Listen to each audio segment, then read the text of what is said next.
le sila fia o tō a fia. Ava!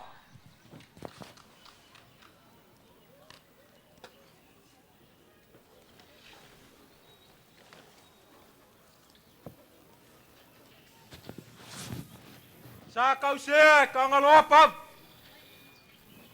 Pava. Kau se kamba. Ole lof ye sa nga sol ye skak.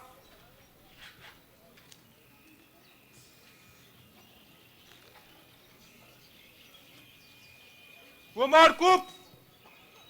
Wa mar we. Wa mar kapau. Wa mar fale polu le kupua. Paia mungu masai polaka em. O paia mau ngamangu au sal. O paia fui fak. O paia vai kuku. O paia fingau. O paia makia i kuau. O paia farkoi. Ma paia vai loa. Lea wai fau mai singave maulu mako kua. O kua le va pipi ma le vai koe lau. Ua paia makangi ala lua ua lea ua kula fonga le mangu ngā saili mafua. Kawaia e ngase. Ua paia ua lea fio ai la fionga le kai fong. A fia le sui kai fong. Pa pea le mamalu ar komiki whaafor ke wila ringai kausanga lua afe ma le sifuru. O paia la valea ua le fio la ua fionga le mingiska. Po la ua fionga le sui pale mia. A fia whaululunga ma KKSS. A pea le mamalu whaululunga ma KKSS. Ka ngaka ka whau mai mo mai whafu. Ua malu mangu foi le whangakia ua le paia o Samoa ua pok. E moli mawinga le kia wila lua afe ma le sifuru. Paia la valea ua le fio kama ma lako aing. Ainga foi ma lako kam. Le mamalu le usonga ku mua ma pule. Iku au ma lako. Ainga le kai ma le waa fonki. O paia ngao Samoa mai le vau. E o aku le wha vau. O le angungu aku. Ai o ke vai whailo le lupe mua le whangakia. O wha mangsinga le ako le selar kau kai. Aua le lumawasi lea ua o kauli mai. Ava. Ava whai mai au mie kala lo ngangafu. Ava whai mai e mamal. Ava e paka. Ava foi e fiki o ngā aku. Ava whai mai aka koi kumu maung. Sua kia whaki o ngā aka i au wai maung. Ava aka koi au wai maung. Sua kia whaki o ngā aka i kumu maung. Ava foi saka koi le koafu.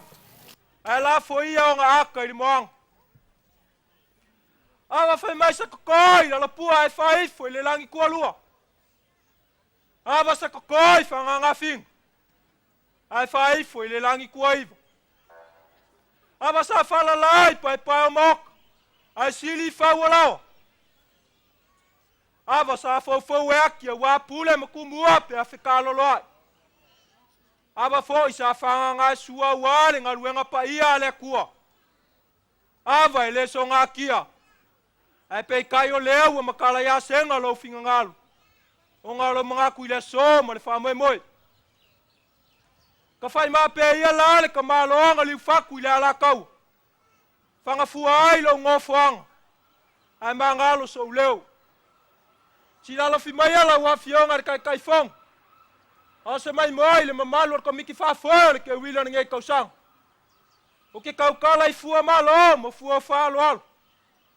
O fua whaele leang. O fua vele veleng.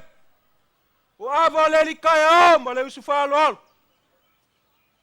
Ava ngā li kai ama iai le pa ia o alo sing. Fai whale ar sale valas. Ai usu whaalo alo ma iai le wharkolu ma le vai ngalep. Lo la ko lua ma upu i aku i sa mau. Leo le au kamu whai e folfola ingak.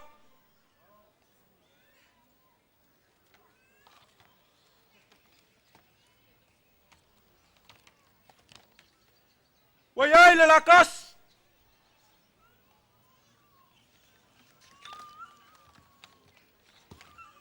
Wayai le lupisinga. Wayai mava kugas. Wamanga fala lelei. Aor malai. Elua fe males food. Ole wa ko kupe le fala, wa ko king or kamba. E peia le fekalainga ya va kau silinga mo ilang. Ole a failo ya ila pu le fasoa. Awa ole wa lava makoi. Kulai sa mang. Ker kungaselea. Awa le ngakir kango.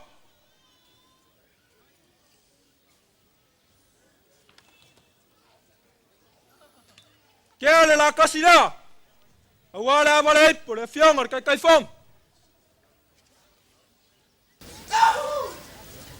Ava koi. Ole amango e karima singa ya ai lo falo alu. Mga kuai per ke wila ni kau sanga lua fe males food. Faf kai ma wava. Malo fa ko fala yava. Nei foi Malo. tau sanga e lua fis.